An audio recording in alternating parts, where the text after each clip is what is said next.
네, 오늘 함께 은혜 받으실 하나님의 말씀은 스가랴 14장 1절에서 21절까지의 말씀입니다. 구약 1324쪽에 있는 스가랴 14장 1절에서 21절까지의 말씀입니다. 지금 이 시간에는 9절 말씀, 한 절 말씀만 먼저 봉독해 올려드리겠습니다. 여호와께서 천하의 왕이 되시리니 그날에는 여호와께서 홀로 한 분이실 것이요 그의 이름이 홀로 하나이실 것이라. 아멘. 하나님 아버지 감사드립니다. 오늘도 귀한 주일로 교회로 예배로 인도하여 주시는 은혜를 진정으로 감사드립니다. 지금 이 시간 저희들이 지난 한 주간 지었던 모든 죄악을 예수 그리스도의 십자가 아래에 다 내려놓고 오직 저희들의 온 영과 진리를 다하여 하나님께만 드려지는 예배를 통하여 하나님께서만 영광 받으시는 은혜의 시간으로 이 시간을 인도하여 주시옵소서. 모든 것을 감사드리오며 예수 그리스도의 이름으로 기도드리옵나이다. 아멘.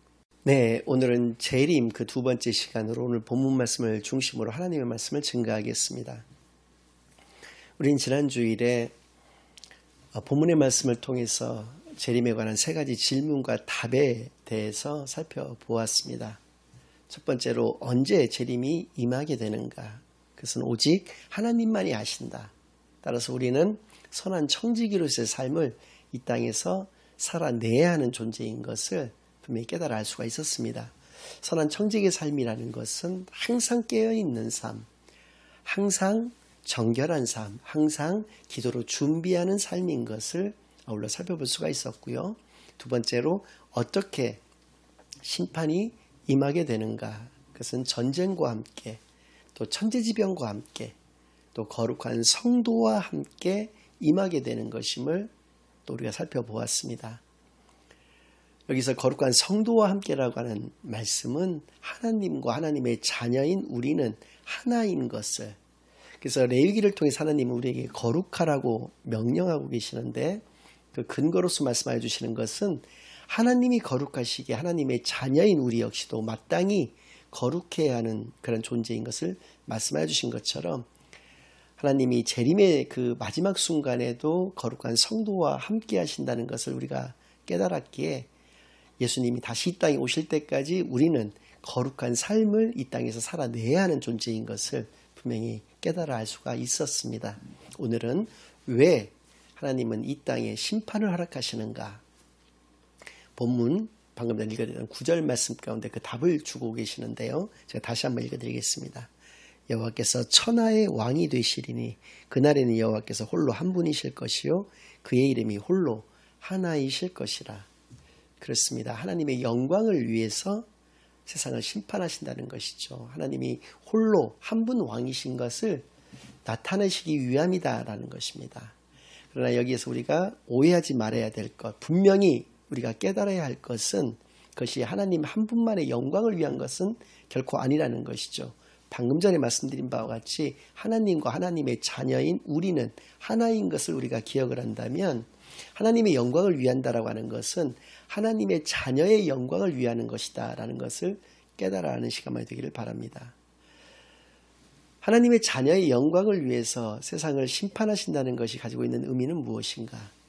하나님의 자녀로서 우리는 이 땅에서 하나님을 믿는다는 이유로 그 이유만으로도 많은 고난과 시련 가운데에서 또 어떤 불공정한 어떤 대접 가운데에서 살아갈 수 있는 존재입니다. 그러나 심판의 순간에 하나님과 함께 그래서 세상을 심판한다라고 하는 것을 통해서 그것이 우리에게 영원한 위로의 말씀이 되는 것이고 영원한 기쁨의 소식이 되는 것이고 영원한 영광의 소식이 된다라고 하는 것을 이 말씀들을 통해서 깨닫게 되는 시간만이 되기를 바랍니다.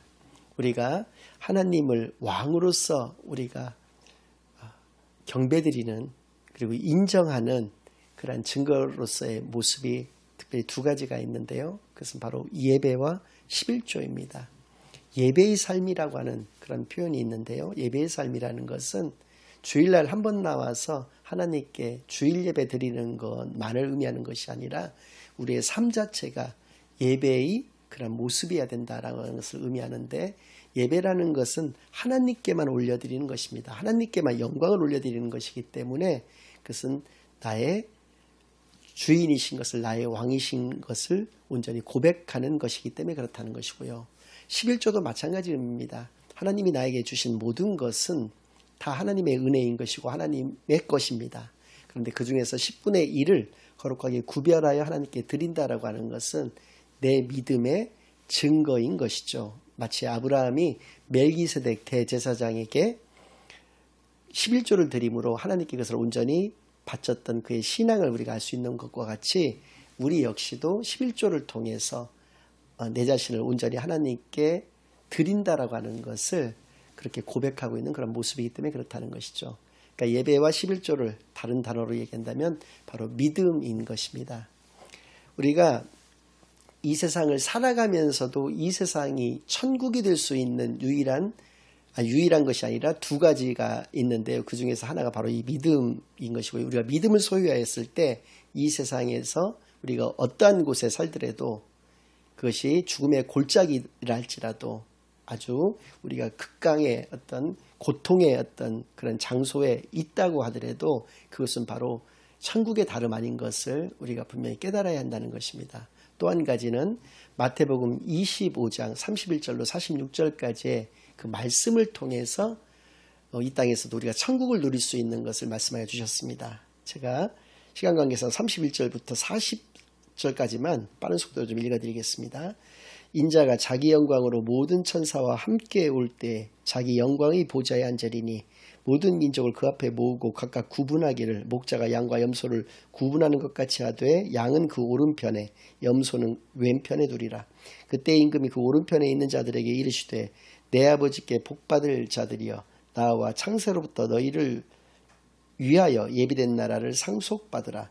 내가 줄일 때에 너희가 먹을 것을 주었고 목마를 때에 마시게 하였고 나그네 되었을 때에 영접하였고 헐벗었을 때에 옷을 입혔고 병들었을 때에 돌보았고 옥에 갇혔을 때에 와서 보았느니라. 이에 의인들이 대답하여 이르되 주여 우리가 어느 때에 주께서 줄이신 것을 보고 음식을 대접하였으며 목마르신 것을 보고 마시게 하였나이까. 어느 때에 나그네 되신 것을 보고 영접하였으며 헐벗으신 것을 보고 옷 입혔나이까. 어느 때 병드신 것이나 옥에 갇히신 것을 보고 가서 배웠나이까 하리니 임금이 대답하여 이르시되 내가 진실로 너에게 이르노니 너희가 여기 내 형제 중에 지극히 작은 자 하나에게 한 것이 곧 내게 한 것이니라 하시고, 이 말씀을 통해서 알 수 있는 것은 성경상의 표현으로는 지극히 작은 자, 또 우리식의 어떤 이야기로 한다면 이 세상을 살아가면서 보잘것없는 자가 6가지 형태로서 말씀하여 주고 계십니다.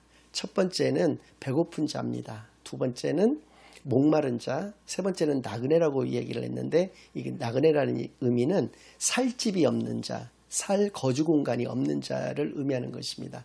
네 번째는 헐벗은 자, 다섯 번째는 병자, 여섯 번째는 죄수. 근데 특별히 여기서 이 죄수는 아주 흉악범죄를 저지른 그런 죄수를 의미하는 것이 아니라 억울하게 감옥에, 예를 들어서 선교를 하다가 감옥에 갇혔다든지 하는 식으로 그렇게 억울하게 옥살이를 하고 있는 그런 죄수를 의미하는데, 아무튼 이 6가지 그 사람들을 보잘것없는 자의 그 대표적인 형태로서 얘기를 하는 것이죠. 이것을 크게 두 가지로 또 구분한다면 의식주 문제가 해결이 안 되는 사람을 말하는 것입니다. 예를 들어서 배고프다든지 목마르다는 것은 식에 관련된 부분이고, 또 나그네라고 하는 것은 주에 관련된 부분이고, 또 헐벗었다는 것은 의에 관련된 부분입니다. 그래서 의식주의 문제가 해결이 안 되는 것이고, 병자와 죄수라고 하는 것은 사회적인 약자를 또 역시 의미를 하는 것이거든요.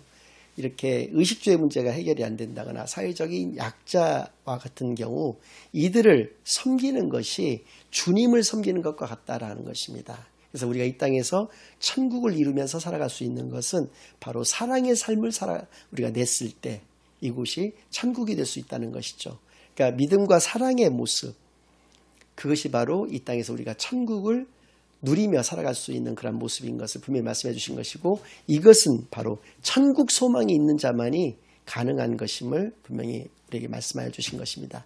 천국 소망이 있는 자는 믿음과 사랑의 삶을 이 땅에서 살아내는 사람이다 라는 것을 알 수 있는 것이고, 이에 따라서 우리가 종말의 시대, 바꿔서 우리식으로 얘기를 한다면 재림의 시대에 살고 있는 우리가 가져야 될 3가지 삶의 태도, 신앙적 모습은 무엇이어야 될 것인가? 저는 첫 번째로 주님을 기쁨으로 기다리는 삶을 우리가 살아내야 된다는 것입니다. 즉 마라나타 신앙을 소유해야 된다라고 하는 것이죠.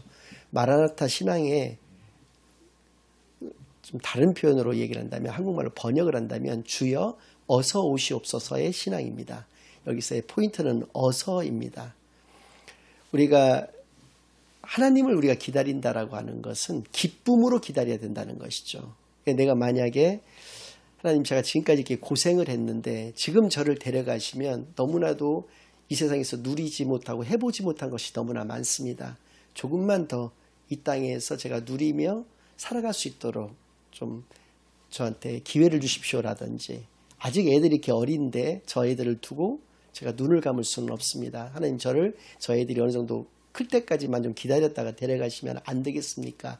라고 하는 그런 모습들은 결코 온전한 신앙의 모습은 아닌 것을, 온전한 믿음 가운데 또 온전한 천국 소망을 가지고 살아가는 사람의 모습은 아닌 것임을 우리가 분명히 깨달아서 마라나타 신앙을 소유하는 데 부족함이 없는 저와 여러분 되기만을 바랍니다. 두 번째는 목숨을 걸고 하나님께 예배를 올려드리는 삶을 이 땅에서 살아내야 한다라고 하는 것입니다. 그것은 코람 데오의 신앙을 소유해야 된다는 것이죠. 코람 데오라는 것은 우리가 무슨 일을 하든지 어디에 있든지 주님 앞에서 우리가 살아가는 것, 무슨 행위를 하더라도 생각을 하더라도 말을 하더라도 우리가 주님 앞에서 하는 것과 같은 그러한 신앙을 소유해야 된다라고 하는 것이죠. 그러니까 우리가 믿음의 삶을 이 땅에서 살아내야 된다는 것입니다. 그러니까 마라나타 신앙이라는 것은 소망의 삶을 의미하는 것이고, 코람 데오의 그러한 삶이라고 하는 것은 믿음의 삶을 의미한다는 것을 분명히 깨닫게 되기만을 바라겠고요. 마지막으로 사랑으로 가득한 삶을 이 땅에서 살아내는 저와 여러분 되시기만을 바랍니다. 사랑으로 가득한 삶, 여기서 말하는 사랑은 어떠한 사랑이냐? 크로스 러브를 이야기하는 것입니다. 즉 십자가 사랑을 의미하는 것이죠. 하나님께서는 아무 값 없이 우리를 위해서 하나님이신 그 예수님이 이 땅에 육신으로 오셔서 우리의 죄 때문에 십자가에 달려 죽으셨습니다. 누구든지 어떠한 죄를 저지르고 이 땅에 살아갔든지 간에 그 예수님을 그리스도로 영접하기만 하면 하나님의 자녀가 되는, 그렇게 신분과 권세를 우리에게 허락하여 주신 그 사랑으로서 우리가 살아가야 된다는 것이죠. 그러니까 사회적인 약자들을 돌보는 그러한 모습, 또 하나님을 온전히 예배하고 하나님께 온전히 나의 신앙을 고백하는 그러한 그 삶의 바탕을 이루는 것이 바로 사랑의 그러한 어떤 모습인 것을 분명히 깨달아서 믿음과 소망과 사랑 가운데서만 온전히 살아내시는, 그 삶을 살아내시는 저와 여러분이 되시기만을 예수 그리스도의 이름으로 간절히 축원합니다. 아멘.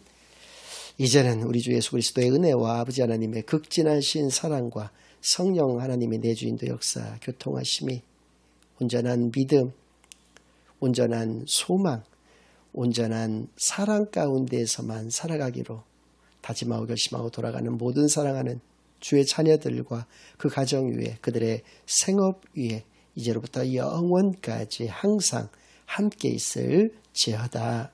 아멘.